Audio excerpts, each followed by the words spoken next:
சீனாவுடைய முதல் பேரரசன் கின்ஷி ஹுவாங்கினுடைய கல்லறை 20ஆம் நூற்றாண்டுல சீனாவில் கண்டுபிடிக்கப்பட்டதுல ரொம்பவே பழமையான கல்லறையாக இதுதான் பார்க்கப்பட்டுச்சு. சீனாவுடைய முதல் பேரரசர் ஷுவாங் மற்றும் அவருடைய டெரகோட்டா இராணுவம், டெரகோட்டா வீரர்கள், அவர்களுடைய ஆயுதங்கள், குதிரைகள் மற்றும் ரதங்கள் எல்லாமே அந்த கல்லறையில கண்டுபிடிக்கப்பட்டுச்சு. இது அத்தனையுமே பார்த்தீங்கன்னா மன்னருடைய கல்லறையோட சேர்த்து வச்சு புதைக்கப்பட்டிருந்திருக்கு. சொன்னா நம்ப முடியல.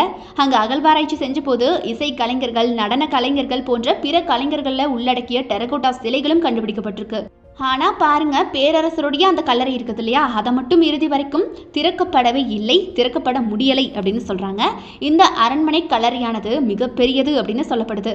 முந்தைய காலகட்டத்தில் இந்த நகரத்தில் சிக்கலான நீர்வழி அமைப்பு இருந்திருக்கலாம் அப்படின்னு சொல்கிறாங்க. மலைகள் போன்றவையும் இருந்திருக்குது அந்த காலகட்டத்தில். கிட்டத்தட்ட 2000 வருடங்கள் பழமையான இந்த நகரத்தில் இருக்கக்கூடிய ஆறுகள், அது போக நீரோடைகள் மன்னருடைய இறப்பிற்கு பிறகு நச்சு பாதரசத்தால் நிரப்பப்பட்டிருப்பதை ஆராய்ச்சியாளர்கள் கண்டுபிடிச்சிருக்காங்க. அது போக கல்லறையை சுற்றி இருக்கக்கூடிய மண்ணில் இயற்கைக்கு மாறாக பாதரச செறிவு அதிகமாக இருந்திருக்குது.